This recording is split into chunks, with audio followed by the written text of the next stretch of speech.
नमस्कार मित्रांनो, power of equity Marathi channel मध्ये आपलं स्वागत आहे. मित्रांनो, मागच्या आठवड्यामध्ये आपण दोन स्टॉक बद्दल अनालिसिस केलेलो होतो.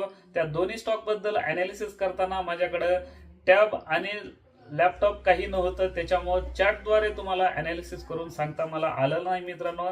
तर त्या स्टॉक बद्दल सुद्धा आता आपण चार्टद्वारे अनालिसिस करू, रिव्ह्यू घेऊ एकदा. आणि ह्या आठवड्यामध्ये दोन स्टॉक बद्दल अनालिसिस करणार आहोत मित्रांनो. त्या दोन्ही स्टॉक बद्दल अनालिसिस करताना तुम्हाला जे काही चांगलं वाटेल जरूर कमेंट बॉक्स मध्ये कमेंट करा मित्रांनो. जर चांगलं वाटत नसेल तरी सुद्धा, काही चुका असेल तरी सुद्धा तुम्ही जरूर ह्या म्हणजे कमेंट करा मित्रांनो. तर अनालिसिस करायच्या आधी पॉवर ऑफ इक्विटी मराठी चॅनलला जरूर सबस्क्राईब करून घ्या, तसंच बेल आयकॉनला सुद्धा प्रेस करा मित्रांनो. आणि तुमच्या परिचयामध्ये जे काही स्टॉक मार्केटमध्ये इन्व्हेस्टमेंट करणारे असतात, तुमचे मित्र असो किंवा तुमचे बंधू असो, कोणी असो, त्यांना सुद्धा चॅनल लिंक जरूर शेअर करा, त्यांना सुद्धा मदतगार होईल मित्रांनो. तर चला जास्त वेळ न घालवता आपण त्या स्टॉक बद्दल अनालिसिस करू. निफ्टीचा अनालिसिस झाल्यानंतर आपण काय करू, मागच्या आठवड्यात ज्या स्टॉक बद्दल अनालिसिस केलेलं होतं त्या स्टॉक बद्दल पण अनालिसिस करू आणि या आठवड्यातलं जे स्टॉक आहे त्या स्टॉक बद्दल आता आपण अनालिसिस करणार आहोत. तर बघा मित्रांनो, तुम्हाला सांगतो निफ्टीमध्ये एक चांगलं एक रेक्टँगल पॅटर्न बनलेला आहे. बघा किती भारी रेक्टँगल पॅटर्न आहे, एक सुपर जबरदस्त. ऍक्च्युली इथं जेव्हा मार्केट ब्रेकआउट दिलेलं होतं त्यावेळी ब्रेकआउट दिल्यानंतर ना थोडंसं टाइमपास करून मार्केट इथनं वरती जायला पाहिजे होतं. तर काय झालं, तेव्हा रशिया आणि युक्रेनचं एक युद्ध परत एकदा आणि उद्भवल्यानंतर ना मार्केटमध्ये थोडंसं करेक्शन आला आणि त्याच्यानंतर ना वाटलं की हा युद्धाचा काही उपयोग होणार नाहीये. तर आणि थोडे दिवस गेल्यानंतर ना परत एकदा पुन्हा काय झाला, इस्रायल आणि इराणच्या दोन्हीमध्ये एक चांगला वार तयार झालं मित्रांनो. आणि त्याच्यामुळं मार्केटमध्ये एक जबरदस्त एक डाऊनफॉल आला. खरं त्या डाऊनफॉल आल्यानंतर परत पुन्हा एकदा मार्केट झपकेने वरती गेलं. वरती गेल्यानंतर ना आता एक कम्प्लिटली जेव्हापासून युद्ध चालू झालंय तेव्हापासून मार्केट एक कम्प्लीट एक साइडवेज झोन मध्ये गेलेलं आहे मित्रांनो.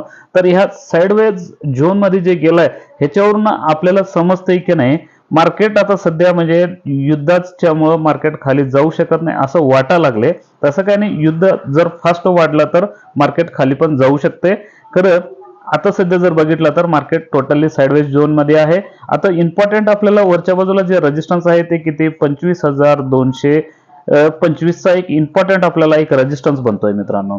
तसंच खालच्या बाजूला किती 24,400चा एक सपोर्ट बनतोय. जेव्हा या दोन्ही रेजिस्टन्स आणि सपोर्टला जोपर्यंत क्रॉस करत नाहीये कुठल्याही बाजूला, तोपर्यंत मार्केट थोडंसं आणखीन साइडवेज झोन मध्ये राहू शकते. खरं जर साइडवेज झोन मध्ये जरी मार्केट राहिलं तरी मित्रांनो काही हरकत नाहीये, उलट आपल्याला बरं आहे. पटकन जायची काय आवश्यकता नाहीये. म्हणजे ते कशासाठी माहित आहे का, आपल्याला चांगले स्टॉक करेक्शन होतात आणि एकदम डीप मध्ये किंवा ब्रेकआउटचे स्टॉक आपल्याला मिळतात. तर आपण आता काय करू, निफ्टीचं अनालिसिस झाले मित्रांनो. मागच्या आठवड्यामध्ये आपण जे स्टॉक अनालिसिस केलेलं होतं बाय व्हिडिओ रेकॉर्डिंग, तर आपण चार्टद्वारे केलेलं नव्हतं. तर एकदा त्या दोन्ही स्टॉक बद्दल एकदा आपण चार्टवरती बघू ऍक्च्युली पोझिशन काय आहे. तर त्यातलं पहिला स्टॉक आहे मित्रांनो, त्या स्टॉकचं नाव सांगतो CDSL. हा स्टॉक मी बरीच दिवसापासून सांगतोय मित्रांनो की हा स्टॉक तुमच्या पोर्टफोलिओमध्ये ऍड करा. का ऍड करा म्हणजे तुम्हाला सांगतो, हा स्टॉक एवढा चांगला आहे का नाही, जे आपण स्टॉक मार्केटमध्ये आपण ट्रेडिंग करत राहतोय. म्हणजे समजा स्टॉक आज जरी घेतला आपण तर उद्या आपल्या हे CDSL मध्ये स्टॉक डिपॉझिट होतात.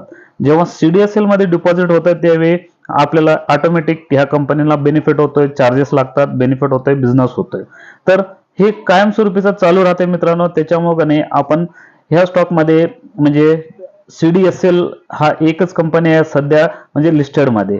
डिपॉझिटरी सेंटर आहे मित्रांनो. हे जे काही स्टॉक आपण घेतोय ते CDSL मध्ये डिपॉझिट होतंय. आणि दुसरी जे आहे ते NSDL आणि हे जे आता सध्या आपल्याकडे आहे ते किती, ते कुठला CDSL. हे दोन स्टॉक आहेत मित्रांनो. तर त्याच्यातलं CDSL आता लिस्टेड आहे. तर NSDL लिस्टेड झाल्यानंतर त्याच्याबद्दल सुद्धा आपण अनालिसिस करू. हे दोन्ही स्टॉक आपल्या पोर्टफोलिओमध्ये पाहिजे. तर आता आपण CDSL ला बाय करताना ऍक्च्युली आपण किंमत बघायची काही गरज नाही मित्रांनो. समजा तुमच्याकडे जर पैसे जर नसतील एकदम, तर प्रत्येक महिन्याला किंवा प्रत्येक आठवड्याला किंवा 15 दिवसाला एकदा एक एक स्टॉक समजा तुम्ही जरी ऍड करत गेला तर प्रत्येक वेळी तर एकदम न करता प्राइस खाली जाऊ द्या किंवा वर जाऊ द्या त्याच्याशी काय घेणं देणं नाहीये, फक्त तुम्ही स्टॉक कलेक्ट करत राहा. हा स्टॉक फ्युचरमध्ये जसं आपण इन्व्हेस्टमेंटसाठी प्लॉट घेतोय किंवा एखादा लँड घेतोय त्यावेळी आपल्याला म्हणजे हे कशासाठी घेतोय, लॉंग टर्मच्या हिशोबानं आपण घेतोय की आपल्याला नसेल तरी आपल्या मुलांना उपयोगाला यायला पाहिजे असं म्हणून आपण घेतोय.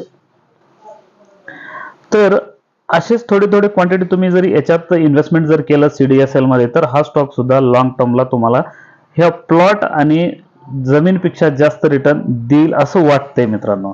तर असंच आपण दुसरा आणखीन एक स्टॉक आहे, हे स्टॉक CDSL जे आहे हे स्टॉक डिपॉझिटरीचं काम करते आणि दुसरा जे स्टॉक आहे त्या स्टॉकचं नाव आहे मित्रांनो CAMS. हा CAMS जो स्टॉक आहे ना खूप एकदम जबरदस्त आहे. ह्याच्यामध्ये सुद्धा तुम्हाला सांगतो जसं स्टॉक आपली डिपॉझिटरी मध्ये CDSL मध्ये जमा होतात तसेच ह्यांचं काय काम आहे की म्युच्युअल फंड सेटलमेंट करायचं काम यांच्याकडे आहे. तर CAMS मध्ये आपल्याला खूप चांगली एक अपॉर्च्युनिटी आहे. CAMS मध्ये सुद्धा आपल्याला असे 2-3 कंपन्या आहेत मित्रांनो CAMS मध्ये. तर ती कंपनी कोणती आहे ते पण मी सांगतो. तर बघा आता सध्या आपल्याला जे इन्व्हेस्टमेंट करायचं आहे म्हणून तुम्हाला आपण मागच्या आठवड्यामध्ये अनालिसिस केलेलं होतं. तर ह्या स्टॉक मध्ये बघा कंटिन्यू असं एक अप ट्रेंड चॅनल बनलेलं आहे मित्रांनो. जोपर्यंत ही अप ट्रेंड चॅनल राहते तोपर्यंत हा स्टॉक असं म्हणजे प्रत्येक वेळ खाली येणार वर जाणार खाली येणार वर जाणार असं करत करत आहे की नाही हा स्टॉक कम्प्लीट असा आपला वरच्या साईडला जे लाईफ टाइम हाय आहे त्याला जर एकदा ब्रेक दिला तर हा स्टॉक आणखीन खूप फास्ट वाढू शकतोय. कारण सध्या तुम्हाला आता सध्या क्वांटिटी ऍड करण्यासाठी चांगले अपॉर्च्युनिटी आहे. तर तुम्हाला जर समजा CAMS ची प्राइस आता सध्या 4167 चालू आहे. हा प्राइस तुम्हाला जर समजा जास्त वाटत असेल तर सेम बिझनेस करणारी कंपनी दुसरी आहे. त्या कंपनीचं नाव आहे मित्रांनो K-Fine टेक्नॉलॉजी. K-Fine टेक्नॉलॉजी हा स्टॉक सुद्धा का नाही खूप म्हणजे ऍज इट इज CAMS जसं काम करते सेम टू सेम ही कंपनी सुद्धा अशीच. बघा तुम्हाला सांगतोय बा जे आपण आता मगाशी तुम्हाला बोललेलं होतं की आपण ड्रॉ केलेलं होतं same to same up trend channel ह्याच्यामध्ये सुद्धा CAMS आणि K-Fine टेक मध्ये सेम टू सेम पॅटर्न बनलेला आहे मित्रांनो. कारण मोस्टली जेव्हा CAMS पळते त्यावेळी K-Fine सुद्धा पळते मित्रांनो. तर सध्या समजा 4167 जे CAMS ची किंमत आहे ह्याच प्राइस मध्ये तुम्हाला K-Fine टेक्नॉलॉजीचे 3 स्टॉक येतील मित्रांनो. 3 स्टॉक तुम्हाला येतील बाय करण्यासाठी. तर पैसे जर तुमच्याकडे कमी असेल तर दोन्ही स्टॉक मध्ये सेम ग्रोथ होतात. खरं याच्यामध्ये तुम्हाला 1-1, 2-2 क्वांटिटी ऍड होतात मित्रांनो. जास्त क्वांटिटी तुम्ही घेऊ शकताय. तर हा स्टॉक सुद्धा खूप चांगला होऊ शकतोय. तर ह्या आठवड्यामध्ये जे येणार आहे त्या स्टॉक बद्दल एकदा आपण अनालिसिस करू मित्रांनो. तर याच्यामध्ये जो पहिला स्टॉक आहे ते कोणता गोदरेज इंडस्ट्रीज. तर आपण काय करणार आहे 2 स्टॉक आपण ह्या आठवड्यामध्ये अनालिसिस करणार आहोत मित्रांनो. तर सध्या इथं आपल्याला जे दिसते हे डेली कॅन्डल आहे त्याऐवजी आपण आता वीकली कॅन्डल करू. तर बघा मी ऑलरेडी पहिलाच मार्क करून ठेवलेला आहे मित्रांनो. तर याच्यामध्ये एक पॅटर्न बनलेले आहे गोदरेज इंडस्ट्रीज मध्ये. हे पॅटर्न तुम्हाला माहित असेल तर जरूर कॉमेंट बॉक्स मध्ये कॉमेंट करा आणि माहित नसेल तर माहिती करून घ्या मित्रांनो. जेव्हा स्टॉक असं कम्प्लीट खालनं वर पर्यंत पळत गेला इथं एक लाईफ टाइम हाय वरती क्लोज झाला मित्रांनो. त्यानंतर ना तुम्हाला सांगतो हा स्टॉक कम्प्लीट असं करेक्शन मध्ये आला. परत इथं परत बायर्स खालनं प्रयत्न केला खरेदी करण्यासाठी. खरं तिथून परत सेलर्स वाढले परत स्टॉक खाली आला. इथून पुन्हा बायर्स परत ताकद लावली आणि परत सेलर्स इथं थोडेसे परत खाली आणायचा प्रयत्न केलं खरं इथं कमजोर झाले सेलर्स. तसंच त्यानंतर ना बायर्स इथं येऊन आपल्याला कम्प्लीट जे हे लाईफ टाइम हाय होतं ह्याला ब्रेकआउट दिला मित्रांनो कम्प्लिटली. तर ह्याचा अर्थ असं वाटतं की नाही आपल्याला ह्या स्टॉक मध्ये इन्व्हेस्टर बरीच यायला लागलेत. तर सुपर जबरदस्त आपल्याला इथं ऑपॉर्च्युनिटी भेटते आता इन्व्हेस्ट करण्यासाठी. तर बघा मित्रांनो तुम्हाला सांगतो जे काही मी ह्या चॅनल्स मध्ये सांगतोय हे माझा अनुभव फक्त मी तुम्हाला शेअर करतोय मित्रांनो. तुम्हाला कसलाही टिप्स किंवा गायडन्स देत नाहीये. हे देण्याचा म्हणजे माझा अधिकार नाहीये. मी काय सेबी रजिस्टर्ड नाहीये मित्रांनो. फक्त माझा अनुभव तुमच्यापर्यंत मी शेअर करतोय. हे विषय लक्षात घ्या. आणि तुम्हाला जर मी जे अनालिसिस करतो तुम्हाला म्हणजे जर योग्य वाटत असेल तर तुम्ही पण अनालिसिस करा आणि मग घ्या. असं नाही म्हणत की बाबा मी अनालिसिस केलो आणि स्टॉक तुम्ही परचेस करा, असं मी अजिबात म्हणत नाहीये मित्रांनो. फक्त मी ह्या पद्धतीनं इन्व्हेस्टमेंट करतोय म्हणून तुम्हाला मी सांगतोय. तर बघा, जे आता गोदरेज इंडस्ट्रीज जे आता सध्या आपल्याला जे क्लोजिंग प्राइस मिळाले किती 1348 रुपये 50 पैशानं आता आपल्याला क्लोजिंग मिळालेलं आहे मित्रांनो.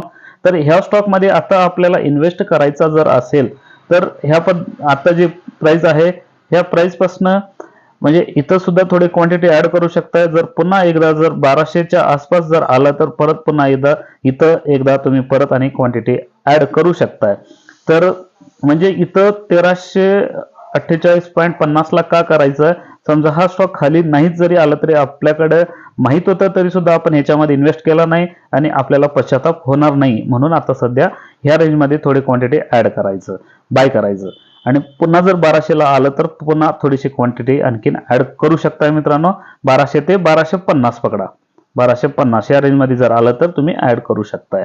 तर टार्गेट जे आहे ह्या स्टॉक मध्ये ते किती आहे माहितीये का, इथं जे रेजिस्टन्स आहे ते किती ऑलमोस्ट ते 1243 जे आहे आता आपण ऑलरेडी इथं ड्रॉ केलेलं आहे.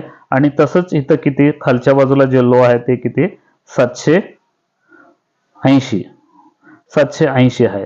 जर त्याच्यातनं हे वजा केलं तर मित्रांनो आपल्याला ऑलमोस्ट इथं किती आपल्याला जे टार्गेट भेटते ते किती भेटते माहितीये का, जे इथं आपल्याला जे डिफरंट निघतोय किती ते 463. एक मिनिट हे सगळं काढतो परत.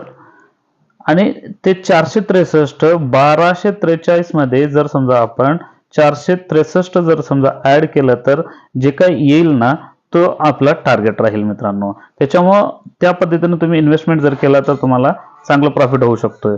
तर इथं टार्गेट जे दिसतंय आपल्याला किती 1706 रुपयाचा टार्गेट वाटतोय मित्रांनो. हा पहिला टार्गेट राहील.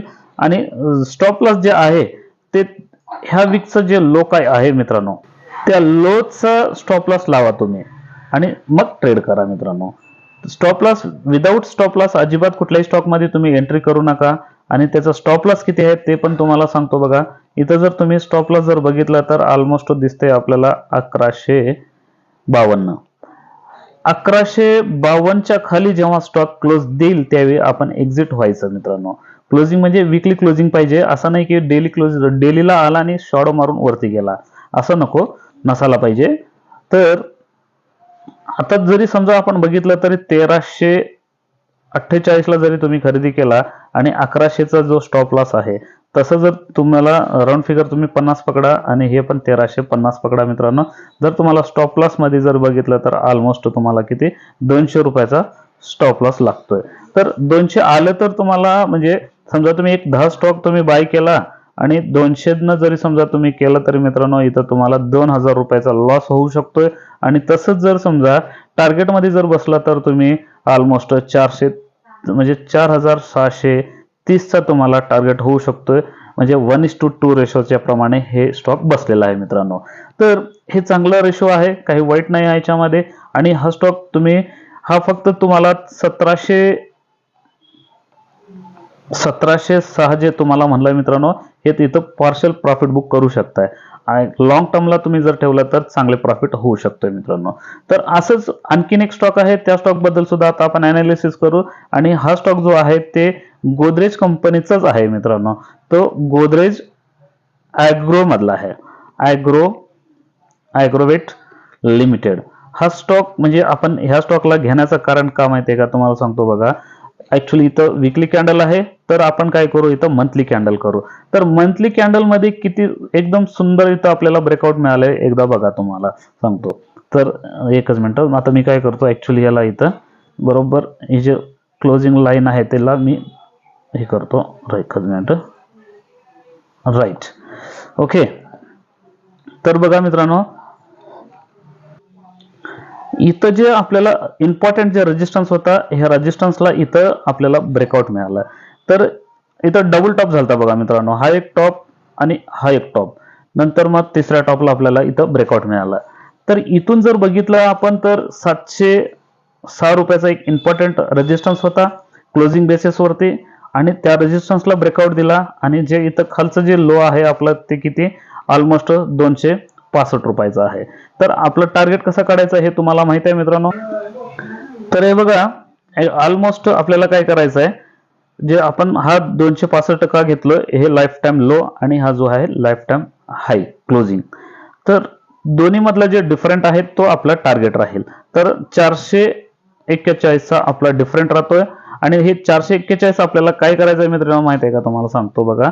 तर हे जे 706 आहे त्याच्यामध्ये आपल्याला ऍड करायचं आहे किती, एकच मिनिट मी पहिल्यांदा काढतो सगळं. तर हे बघा 706 मध्ये आपल्याला ऍड करायचं आहे 441. तर जे टार्गेट येते ते आपलं दोन्ही जर मिळून जे प्लस केल्यावर जे येतोय ते आपला टार्गेट राहील, ते किती 1147. हा पहिला टार्गेट राहील मित्रांनो. ह्याच्यामध्ये तुम्ही थोडंसं प्रॉफिट बुक करू शकताय, तर इथून तुम्हाला खूप चांगला प्रॉफिट मिळू शकतोय.